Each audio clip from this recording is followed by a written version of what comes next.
जब मैंने iPhone 16 और iPhone 15 Pro में BGMI ओपनिंग टेस्ट किया तो जो रिजल्ट आता है वो बहुत ज्यादा शॉकिंग था। अभी के टाइम पे iPhone 15, 16 और iQOO 13 ये तीनों ही डिवाइस ऑलमोस्ट सेम प्राइस पे आते हैं। इन तीनों में से बेस्ट गेमिंग फोन कौन सा है? अगर आप एक कॉम्पिटेटिव प्लेयर हो तो उस टाइम पे क्यों आपको आईफोन्स लेना चाहिए, एंड्रॉइड क्यों नहीं? अगर एंड्रॉइड्स में इतने ही अच्छे फोन्स आने लग गए हैं तो ऑलमोस्ट सारे ही गेमर और कंटेंट क्रिएटर्स आईफोन को क्यों यूज करते हैं, एंड्रॉइड को क्यों नहीं? तो hello guys, welcome back to again a new video. So आज के वीडियो में हम iPhone 16 और iPhone 15 के बीच फुल गेमिंग टेस्ट करने वाले हैं, जहां बैटरी ड्रेन, हीटिंग और लॉन्ग टाइम गेमिंग के लिए इन दोनों में से बेस्ट फोन कौन सा रहेगा। एंड अगर आप गेमिंग के लिए आईफोन्स की जगह iQOO 13 लेना चाहते हो तो उस टाइम पे आपको क्या प्रॉब्लम फेस करना पड़ सकता है, वो सारी चीजें मैं तुम्हें इस वाली वीडियो में बताने वाला हूँ। सो ये वीडियो आप लोगों के लिए बहुत ज्यादा इंपॉर्टेंट होने वाला है। अभी के लिए आप इस वीडियो को लास्ट तक देखो, बिना किसी देरी के हम इस वीडियो को स्टार्ट करते हैं। एंड गाइस, अगर आप इस चैनल पे नए हो और अभी तक आपने इस चैनल को सब्सक्राइब नहीं किया है तो चैनल को सब्सक्राइब कर लेना, बिकॉज हो सकता है कि नेक्स्ट क्वालिटी कंटेंट आपसे मिस हो जाए। तो अभी मेरे पास iPhone 15, 16 और iPhone 15 Pro ये तीनों ही डिवाइसेस हैं। iPhone 15 में एप्पल का A16 बायोनिक चिप आता है, वहीं पे iPhone 16 में एप्पल का A18 बायोनिक चिप आता है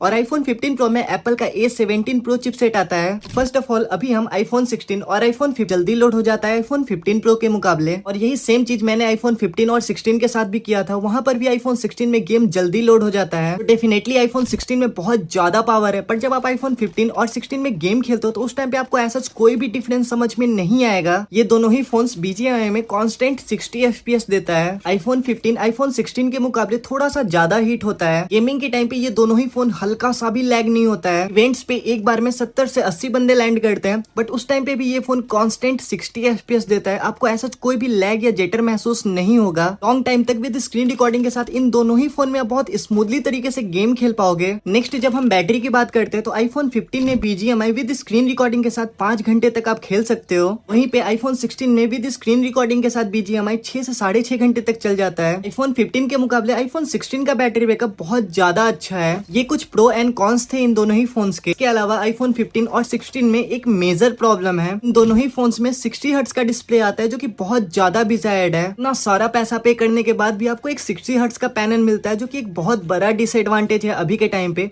इन दोनों ही फोन में आप कभी भी 90 FPS का गेम नहीं खेल पाओगे। पहले ऐसा होता था कि आईफोन का 60 FPS एंड्रॉइड के 90 FPS को बीट कर देता था, बट अभी के टाइम पे ये चीज चेंज हो चुका है। जिन प्लेयर्स के पास अभी के टाइम पे एंड्रॉइड में 90 FPS का एडवांटेज है, वो players most of the time iPhone के 60 FPS वाले प्लेयर्स को बीट कर सकते हैं। और यहीं पे आईफोन के बेस मॉडल को बीट करने के लिए iQOO 13 आ जाता है, जो कि एक मॉन्स्टर गेमिंग बीस्ट फोन है। ये फोन आईफोन के बेस मॉडल से भी कम प्राइस में आता है, जो कि अभी के टाइम पे बहुत ज्यादा क्रेजी है। ये फोन BGMI में कॉन्स्टेंट 120 FPS देता है, जो कि अभी के टाइम पे आईफोन्स के प्रो मॉडल्स भी ढंग से नहीं दे पा रहे हैं। यहाँ पे क्वेश्चन ये आता है कि अगर iQOO 13 इतना ही अच्छा फोन है तो क्यों सारे ही गेमर और कंटेंट क्रिएटर आईफोन को यूज कर रहे हैं, iQOO को क्यों नहीं? तो इसका सिंपल सा आंसर है कंटेंट क्वालिटी। एंड्रॉइड्स में जब आप गेम को रिकॉर्ड करते हो तो जो गेम खेलते टाइम आपको एक्चुअल में ग्राफिक दिखता है, वो स्क्रीन रिकॉर्डिंग में नहीं दिखता है। स्क्रीन रिकॉर्डिंग में वीडियो क्वालिटी लो हो जाता है और आपको वीडियो में हल्के हल्के लैग और जेटर भी दिखेंगे। ओवरऑल एंड्रॉइड में स्क्रीन रिकॉर्डिंग या नॉर्मल वीडियो क्वालिटी उतना अच्छा नहीं होता है। जब आप इन वीडियोस को किसी भी सोशल मीडिया प्लेटफॉर्म पे अपलोड करते हो तो उस टाइम वीडियो का क्वालिटी और भी गिर जाता है। इससे वीडियोस देखने का एक्सपीरियंस बहुत ज्यादा खराब होता है। आईफोन के साथ ऐसा कुछ नहीं होता है। आईफोन का जो स्क्रीन रिकॉर्डिंग क्वालिटी होता है वो बहुत ज्यादा हाई होता है, जिससे रिकॉर्डेड वीडियो बहुत ज्यादा क्रिस्प एंड क्लियर दिखता है। जब आप आईफोन्स के वीडियो को किसी भी सोशल मीडिया प्लेटफॉर्म पे अपलोड करते हो उस टाइम पे आपको कोई भी वीडियो में क्वालिटी लो का इशू नहीं आता है। और ये सबसे मेन रीजन है कि ऑलमोस्ट सारे ही गेमर और कंटेंट क्रिएटर आईफोन्स को यूज करते हैं। अगर आप एक कॉम्पिटेटिव प्लेयर हो तो क्यों आपको आईफोन्स के प्रो मॉडल्स को लेना चाहिए, एंड्रॉइड्स को नहीं? देखो, आईफोन्स में ऐप ऑप्टिमाइजेशन बहुत ज्यादा अच्छा होता है, बिकॉज आईफोन्स में ना लिमिटेड फोन्स आते हैं। वहीं एंड्रॉइड्स में इतने सारे फोन्स लॉन्च होते हैं, जिसके वजह से एप्स को इन सारे फोन्स के साथ ऑप्टिमाइज करने में बहुत ज्यादा दिक्कत आता है। फॉर एग्जाम्पल, कॉम्पिटेटिव मैच में अगर आपके पास iQOO 13 है और आपके सामने वाले एनिमी के पास आईफोन्स का कोई भी प्रो मॉडल है, उस टाइम पे हाइयर चांसेस है कि आईफोन वाला बंदा आपको बहुत इजिली तरीके से बीट कर देगा,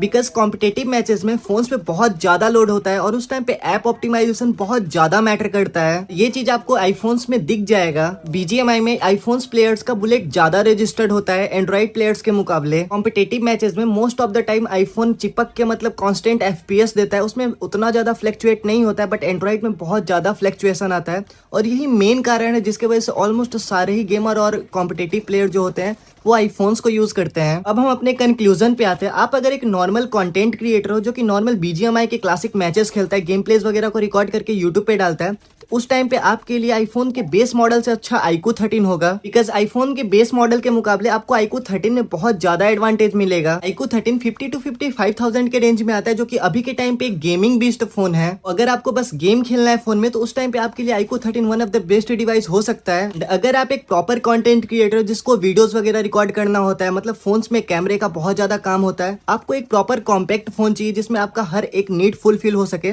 तो उस टाइम पे आपके लिए आईफोन का बेस मॉडल बहुत ज्यादा इफेक्टिव हो सकता है। उस टाइम पे आपको आईफोन के बेस मॉडल के साथ ही जाना चाहिए। आईफोन में जो 60 FPS होता है ना, उसमें आप लॉन्ग टाइम तक गेम खेलो, उसमें कोई भी मतलब लैग वगैरह नहीं होता है। अगर आप एक कॉम्पिटिटिव प्लेयर हो तो आपको आईफोन के प्रो मॉडल्स के साइड जाना चाहिए। अब अभी के टाइम पे अगर आपके पास 70 to 80,000 रुपीज का रेंज है, तो उस टाइम पे आईफोन के प्रो मॉडल्स मतलब सेकंड हैंड प्राइस में मिल जाते हैं। लाइक कैसीफाई वगैरह से आप बहुत इजीली तरीके से उसको बाई कर सकते हो, जो कि आपके लिए एक डेफिनेटली बहुत अच्छा डील हो सकता है। सॉरी गाइस, मुझे पता है कि इस वीडियो में बहुत ज्यादा आपको नॉइज आ रहा होगा। सो मेरे साइड अभी ना थोड़ा बहुत कंस्ट्रक्शन वगैरह चल रहा है, जहाँ पे मतलब गाड़ी बहुत ज्यादा आन जान कर रहा है। मेरे पास ऐसा प्रॉपर सेटअप वगैरह नहीं है कि मतलब उसका बैकग्राउंड जो साउंड होता है वो कम हो सके। मैं प्रॉपर मतलब फ़ोन के ही माइक से वॉइस ओवर करता हूँ, तो मुझे भी बहुत ज़्यादा प्रॉब्लम हुआ था। मुझे इस वीडियो को बनाने में ऑलमोस्ट 4 दिन लग गया था, बिकॉज यहाँ पे बहुत ज़्यादा अभी के टाइम पे प्रॉब्लम हो रहा है। इसके वजह से वीडियोस भी अभी लेट आ रही हैं। सो अभी मैं इसका कुछ मतलब जुगाड़ लगाता हूँ कि कैसे मैं इसको प्रॉपर फिक्स कर सकता हूँ। तो यही था वीडियो। आई होप आप लोगों को सारी चीज़ें समझ में आई होंगी। एंड अगर कुछ समझ में नहीं आता है ना, तो आपको पता है क्या करना है, कमेंट करना। आपका भाई आपके प्रॉब्लम को सॉल्व करने का पूरा कोशिश करेगा। सो मिलते हैं किसी नेक्स्ट वीडियो में, तब तक के लिए कीप ग्राइंडिंग।